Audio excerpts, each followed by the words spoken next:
JBN, we keep you informed. I am Michelle Jones, and in the news, illegal gun seized in Clarendon, 4 arrested. Cops in Clarendon on Friday seized an illegal gun with 5 rounds of ammunition during an operation on the Bustamante Highway. 4 persons were taken into custody in relation to the seizure. The police report that about 10:50 a.m., cops were in the area when they signaled the driver of a Toyota Corolla motor car with 2 men and 2 women aboard to stop. The driver complied. The police said the occupants and the vehicle were searched, and the illegal gun, a Taurus .38 revolver containing 5.38 rounds of ammunition, was found behind the front passenger seat. The occupants were subsequently taken into custody. 2 men killed in St. Catherine crash. The police in St. Catherine are probing the circumstances surrounding the death of 2 men on Brunswick Avenue in Spanish Town who were killed in a crash. The deceased are 52-year-old Herman Williams of North Monticello Crescent, Spanish Town, and an unidentified man. The police report that about 9:30 p.m. on Thursday, Williams was driving a Mazda Bianchi motor car with the unidentified man as a passenger heading towards Spanish Town. On reaching a section of the roadway, Williams allegedly lost control of the vehicle and collided with a wall. Both men sustained multiple injuries and were taken to hospital where they were pronounced dead. More than $41,000 in undeclared cash seized from travelers to Jamaica. U.S. Customs and Border Protection (CBP) officers are reminding travelers to declare all currencies that they possess after seizing nearly $41,933 from travelers heading to Jamaica recently. The seizures occurred over a 1-month period at the Baltimore-Washington International Thurgood Marshall Airport in the United States. According to a statement released by CBP on Thursday, while there is no limit to the amount of money persons can travel with, federal law requires that travelers report currency or monetary instruments in excess of $10,000 to a CBP officer at the airport, seaport, or land border crossing when entering or leaving the United States. In the latest incident on Tuesday, CBP stated that its officers seized $15,433 from a Jamaican citizen who attempted to board a flight to Montego Bay, Jamaica. The man reported, both verbally and in writing, that he possessed $7,000. However, officers discovered $11,566 in his carry-on bag and an additional $3,867 in his checked baggage. On May 31, CBP officers also reported that they seized $13,000 in unreported currency from a mother and daughter as they were boarding a flight to Montego Bay, Jamaica. 2 days earlier, CBP revealed another seizure of $13,500 in unreported currency from a Jamaican man boarding a Montego Bay-bound flight. As international travel resumes, Customs and Border Protection wants to remind travelers of the importance to truthfully report all currency they possessed when asked by CBP officers during arrival and departure inspections, said Keith Fleming, Acting Director of Field Operations for CBP's Baltimore Field Office. Unreported and concealed currencies often proceeds from illicit activities such as financial fraud and narcotic smuggling, and CBP officers remain committed to targeting transnational criminal organizations' proceeds, he added. Meanwhile, CBP disclosed that the consequences for violating U.S. currency reporting laws are severe. Penalties may include seizure of most or all of the traveler's currency and potential criminal charges. An individual may petition for the return of seized currency, but the petitioner must prove that the source and intended use of the currency was legitimate, advised CBP. INDECOM probes municipal cops shooting of car tire. The Independent Commission of Investigations, INDECOM, has launched a probe into an incident in Montego Bay on Tuesday in which a police officer assigned to the St. James Municipal Corporation reportedly fired a shot into a motorist's car tire in a bid to disable the vehicle. In the incident, in which a female municipal police officer was reportedly hit by the car in question, a vehicle belonging to the corporation was reportedly used to block the car, which was being driven by 26-year-old Alex McGee. He was reportedly injured after his car was disabled and he was being dragged from the vehicle. Reports are that shortly after 4 p.m., a team of municipal officers were seizing goods from illegal vendors along a section of Church Street when McGee's car hit a female officer and he continued driving. His car was reportedly chased by other municipal personnel who surrounded it, and one of the officers shot the car's tire with his licensed firearm. McGee reportedly resisted while he was being dragged from his vehicle and sustained injuries while being wrestled to the ground by the officers.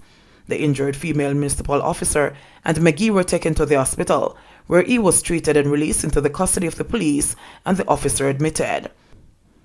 Errol Chateau, the director of complaints at INDECOM West, said that INDECOM is investigating the case under which the municipal police discharged his weapon to determine whether or not the discharge of his weapon was done under normal circumstances. When contacted, Shane Darling, chairman of the Firearm Licensing Authority, said he was yet to get a report on the incident and could not comment on whether the officer was permitted to use his private firearm for work. Persons apply for firearms based on different reasons. Now, to tell you that the municipal police does not have the firearm for the purpose of work, I could not say that without first ascertaining the basis on which the particular person acted, said Darling.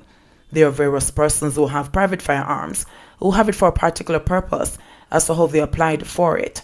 So this is why I can't make a comment unless I know the particular case.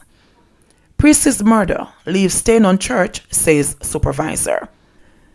Father Winston Thomas, rector of the St. Gabriel's Church in Maype and Clarendon, and the supervisor for the region where late Anglican priest Loris Lewis worked, says the circumstances surrounding the priest's death has tainted the reputation of the church.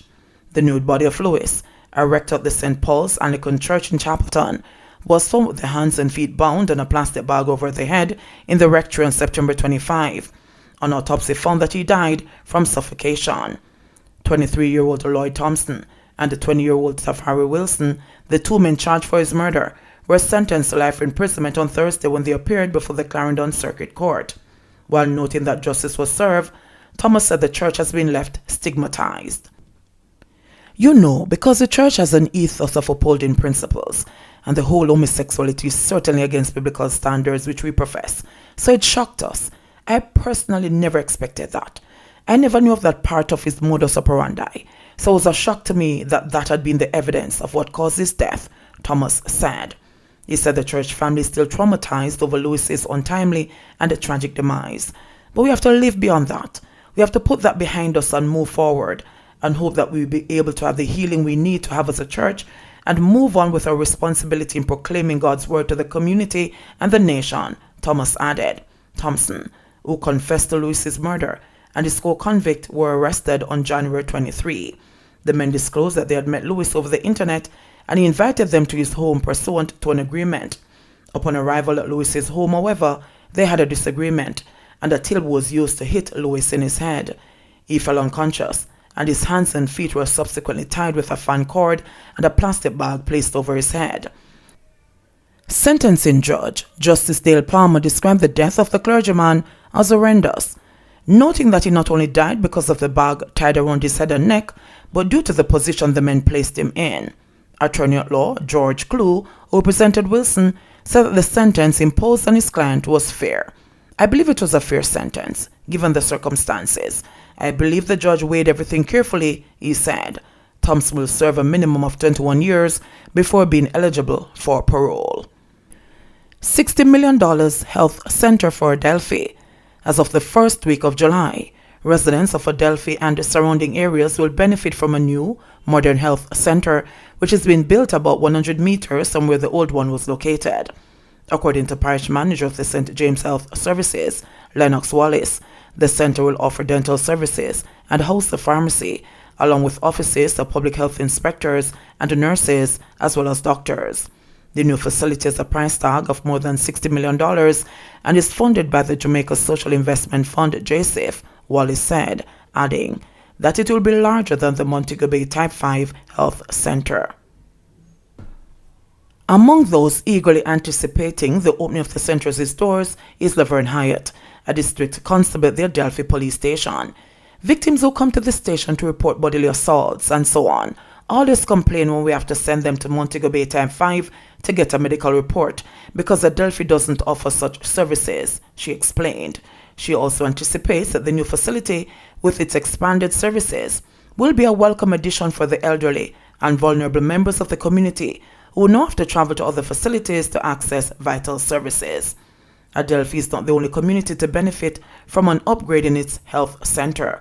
Others that have been renovated with a view to being upgraded and offering improved services include Granville Type 2, Barrettown Type 1, Flanker Type 1, and Catherine Hall Type 3.